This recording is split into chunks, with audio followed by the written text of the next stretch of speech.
warahmatullahi wabarakatuh. Masuknya agama dan kebudayaan Hindu-Buddha ke Nusantara. 1. Sumber sejarah. A. Sumber dari India. Bukti adanya hubungan dagang tersebut dapat diketahui dari Kitab Jataka dan Kitab Ramayana, tetapi tidak menyebutkan kapan India mengenal Indonesia. Kitab sastra India yang dapat dipercaya adalah Kitab Mahanidesa yang memberi petunjuk bahwa masyarakat India telah mengenal beberapa tempat di Indonesia pada abad ketiga Masehi. Dari kitab Geographicae yang ditulis pada abad kedua juga disebutkan telah ada hubungan dagang antara India dan Indonesia. Dari kedua keterangan tersebut dapat disimpulkan bahwa secara intensif terjadinya hubungan dagang antara Indonesia dan India mulai abad-abad tersebut, abad kedua sampai ketiga Masehi. Sumber dari Cina. Hubungan Indonesia dengan Cina diperkirakan telah berkembang pada abad kelima. Bukti-bukti yang memperkuat hubungan itu diantaranya adalah perjalanan seorang pendeta Buddha Fahian pada sekitar tahun 413 Masehi. Fahian melakukan perjalanan dari India ke Yepoti, Tarumanegara, dan kembali ke Cina melalui jalur laut. Selanjutnya, Kaisar Cina Wenti mengirim utusan ke Sepo, Pulau Jawa. Sumber dari Yunani. Hubungan dagang antara Indonesia dengan India dan Cina dapat diketahui dari Claudius Ptolemeus, seorang ahli ilmu bumi Yunani, dalam kitabnya yang berjudul Geographic yang ditulis pada abad kedua. Ptolemeus menyebutkan nama Labadio yang artinya Pulau Jelai. Mungkin kata itu ucapan Yunani untuk menyebut Yawadwipa yang artinya Pulau Jelai. Dengan demikian, seperti yang disebutkan dalam kitab Ramayana bahwa Yawadwipa yang dimaksud ialah Pulau Jawa.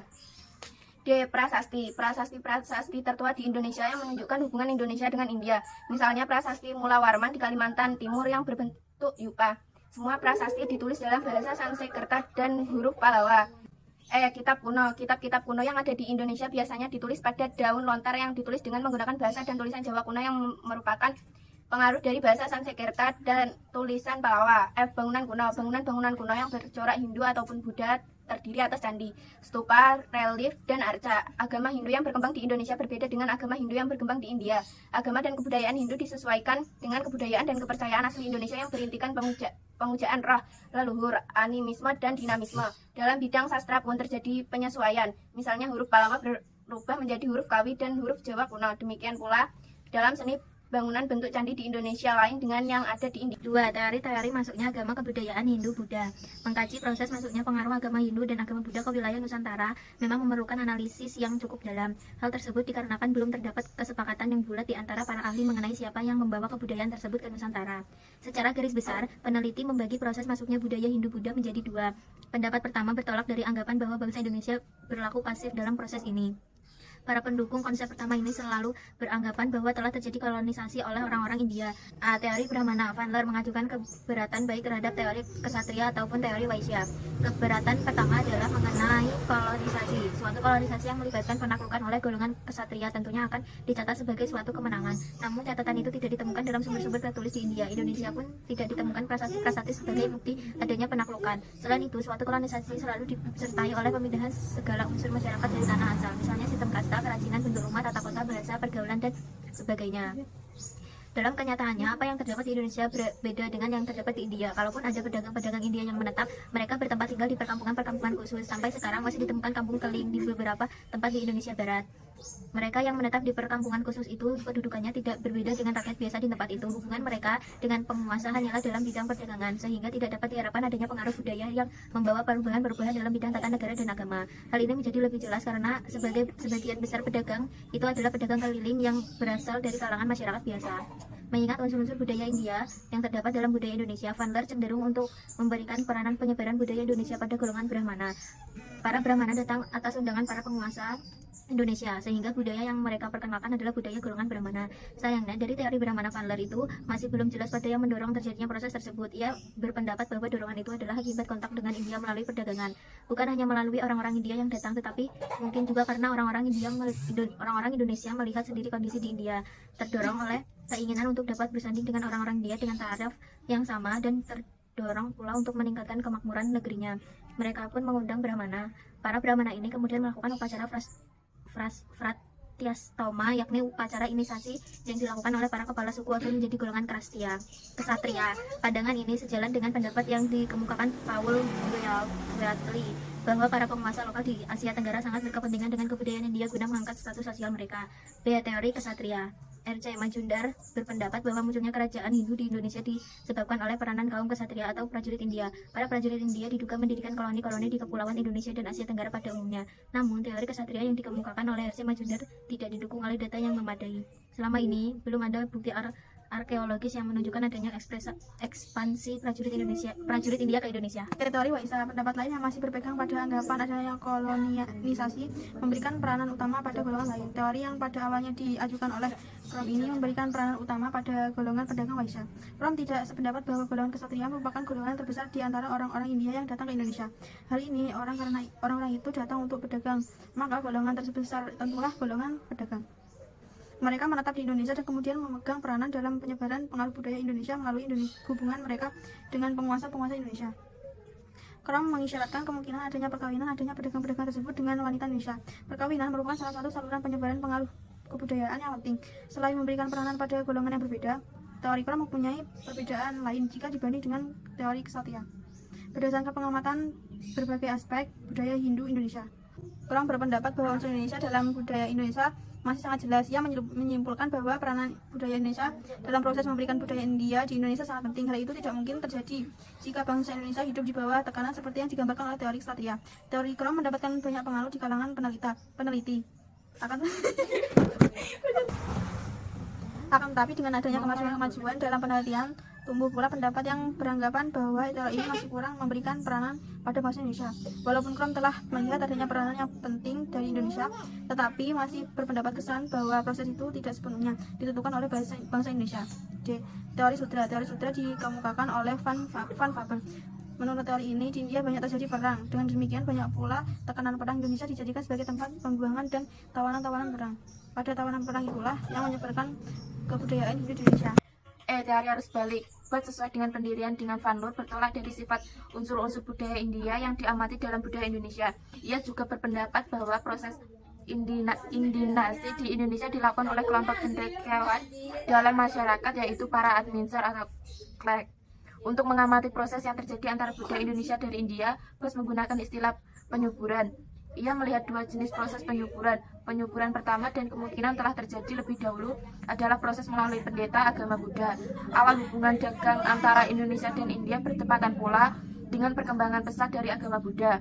Biksu-biksu agama tersebut menyebar ke seluruh penjuru dunia melalui jalur-jalur perdagangan tanpa menghirau kesulitan-kesulitannya. Mereka mendaki pegunungan Himalaya untuk menyebarkan agamanya di Tibet. Dari Tibet kemudian melanjutkan dakwahnya ke utara hingga akhirnya sampai ke Cina. Kedatangan mereka biasanya telah diberitakan terlebih dahulu. Setelah mereka tiba di tempat tujuan, biasanya mereka berhasil bertemu dengan kalangan bangsawan di istana. Dengan penuh ketekunan para biksu, ia mengajarkan agama mereka. Selanjutnya dibentuklah sebuah sangga dengan biksu-biksunya. Melalui biksu ini timbul suatu ikatan dari India, tanah suci agama Buddha. Kedatangan biksu-biksu ini di berbagai negeri ternyata mengundang arus balik biksu dari negeri-negeri itu ke India. Para biksu kemudian kembali dengan membawa kitab-kitab suci, relik, dan kesan-kesan. Bos menyebut gejala sejarah ini sebagai gejala arus balik. Aliran agama lain dari India yang meninggalkan pengaruh Indonesia adalah agama Hindu. Berbeda dengan agama Buddha, para Brahmanan agama Hindu tidak dibebani kewajiban untuk menyebarkan agama Hindu. Hal ini karena pada dasarnya seorang tidak dapat menjadi Hindu, tetapi seorang itu lahir sebagai Hindu. Dan konsep seperti proses Hinduisasi di Indonesia menjadi semakin menarik karena tidak dapat dipungkiri orang-orang Indonesia pasti awalnya tidak dilahirkan sebagai Hindu, tetapi dapat beragama Hindu. Untuk dapat menjelaskan fenomena ini harus dilihat terlebih dahulu watak khas agama Hindu.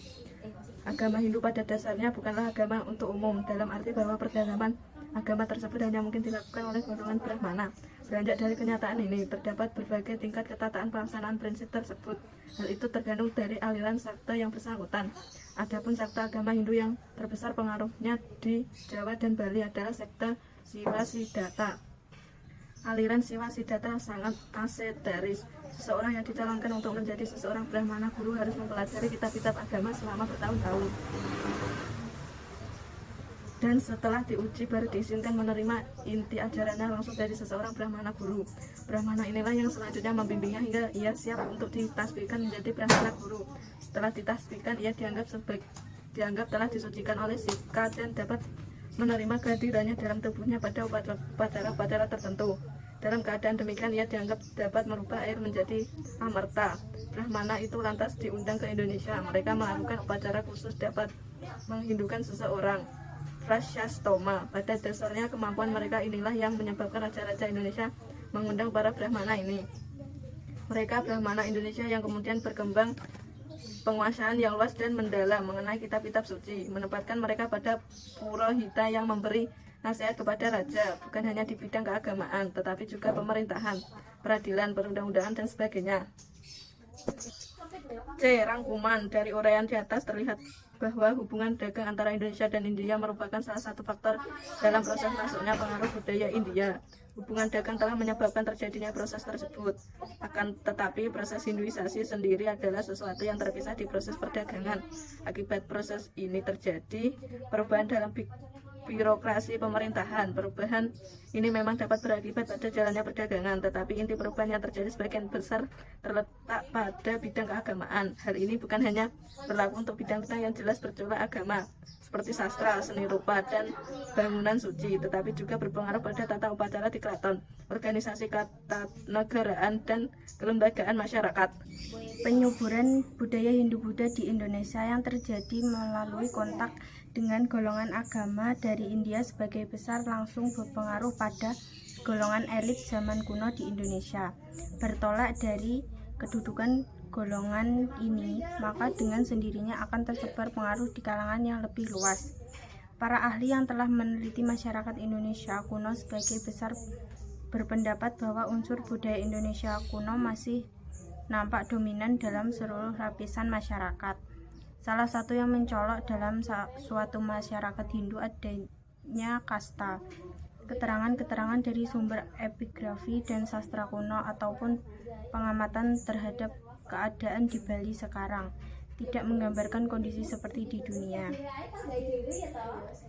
Kasta memang ada, suatu indikasi bahwa masalah tersebut dipahami. Akan tetapi, ciri-ciri kasta di Bali berbeda dengan sistem kasta di India. Bos menyimpulkan bahwa masyarakat Indonesia melaksanakan teori tentang kasta, tetapi tidak memindahkan wujudnya yang telah tercipta dalam perkembangan India. Demikian pula dalam seni hingga sekarang para ahli belum berhasil untuk menghubungkan dengan pasti gaya seni bangunan candi dengan salah satu daerah di India. Bangunan candi tidak dapat dipungkiri adalah sebuah bangunan yang mengandung unsur-unsur budaya India. Akan tetapi, dalam pelaksanaannya, para seniman Indonesia hanya menggunakan dasar-dasar teoris yang tercantum dalam Silpa Sastra sebagai dasar untuk konsep pembangunannya. Oleh karena itu, dapat dikatakan bangsa Indonesia hanya mengambil unsur budaya India sebagai dasar pembuatannya, sementara hasilnya adalah suatu yang bercorak Indonesia. Penelitian bahwa epigrafi dan sastra kuno sebagai ekskavasi arkeologi masih dapat mengungkapkan keterangan lebih banyak lagi mengenai corak budaya Indonesia kuno yang mendapat pengaruh budaya India. Tetapi inti masuknya berpengaruh budaya India telah terlihat jelas. Proses tersebut telah dimungkinkan karena adanya hubungan dagang antara Indonesia dan India. Selanjutnya, muncul proses penyuburan yang terjadi karena inisiatif dari bangsa Indonesia sendiri. Dalam proses ini, bangsa Indonesia telah bertindak selektif. Unsur-unsur budaya India diambil intinya dalam proses penyuburan budaya Indonesia. Dengan demikian, unsur-unsur budaya India tidak pernah menjadi unsur dominan dalam kerangka budaya Indonesia sebagai keseluruhan. Sekian penjelasan dari kami. Wassalamualaikum warahmatullahi wabarakatuh.